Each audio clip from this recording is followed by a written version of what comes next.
देखा, तुझे चाहा, तुझे पूजा मैंने।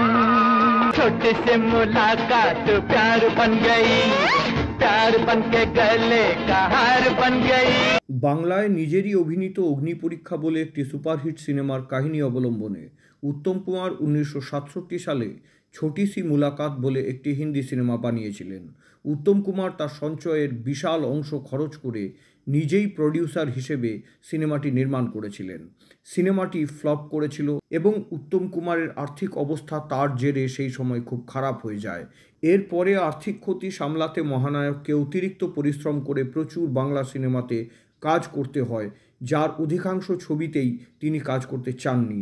অতিরিক্ত পরিশ্রম পরবর্তীকালে তার অকাল মৃত্যুরও কারণ হয়েছিল।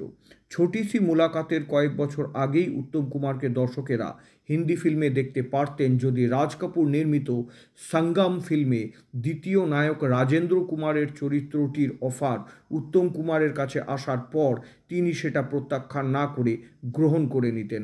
শোনা যায় উত্তম কুমারের দ্বারা প্রত্যাখ্যাত হওয়াটা রাজ কাপুর ভালোভাবে নিতে পারেননি, তার ইগোতে লেগেছিল এবং পরবর্তীতে উত্তম কুমার যখন বম্বে ফিল্ম ইন্ডাস্ট্রিতে এন্ট্রি নেওয়ার উদ্দেশ্যে ছোটি সি মুলাকাত ছবিটি নির্মাণ করছিলেন তখন সেখানে পরোক্ষে নানাভাবে ব্যাঘাত সৃষ্টি করেছিলেন রাজ কাপুর।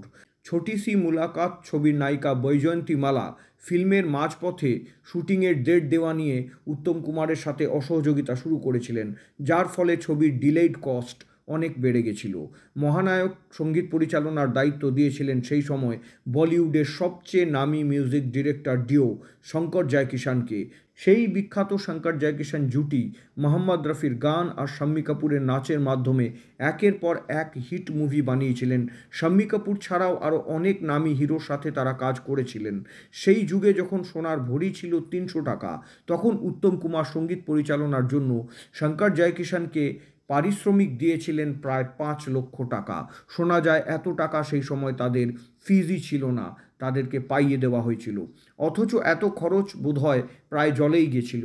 একমাত্র ছোটি সি মুলাকাত প্যার বন গই এই একটি গান ছাড়া বাকি গানগুলো সেভাবে দর্শক মনে দাগ কাটতে পারেনি।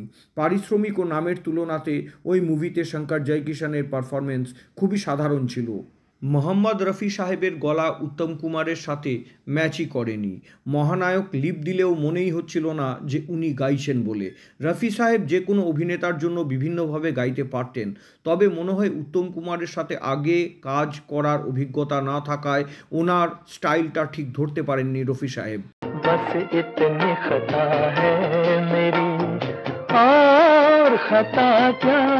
এর চেয়ে ছোটি সি মুলাকাতের সঙ্গীত পরিচালনার দায়িত্ব মহানায়ক উত্তম কুমার যদি হেমন্ত মুখোপাধ্যায় বা শচীন দেব বর্মনকে দিতেন তাহলে হয়তো এর চেয়ে অনেক কম খরচে অনেক ভালো কাজ হতো। ছবির নায়িকা বৈজয়ন্তী মালা এবং শঙ্কর জয়কিষাণ দুজনেই ছিলেন রাজ কাপুরের ক্যাম্পের লোক।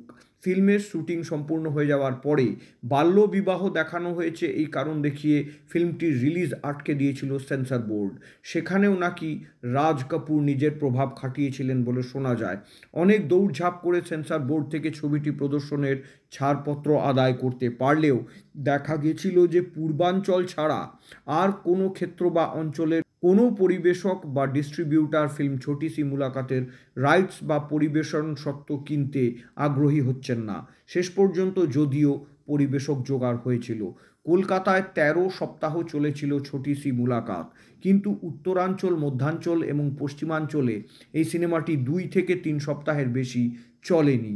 ছোটি সি মুলাকাত সিনেমাটি ফ্লপ করলেও অভিনয় ও প্রযোজনার দিক থেকে উত্তম কুমারের চেষ্টা ও নিষ্ঠার কোনো অভাব ছিল না। তিনি তার সর্বোচ্চ চেষ্টা করেছিলেন। সেই যুগের সেরা নায়িকা বৈজয়ন্তী মালা তার বিপরীতে অভিনয় করেছিলেন। মহানায়কের পারফরমেন্স যথেষ্ট ভালো ছিল।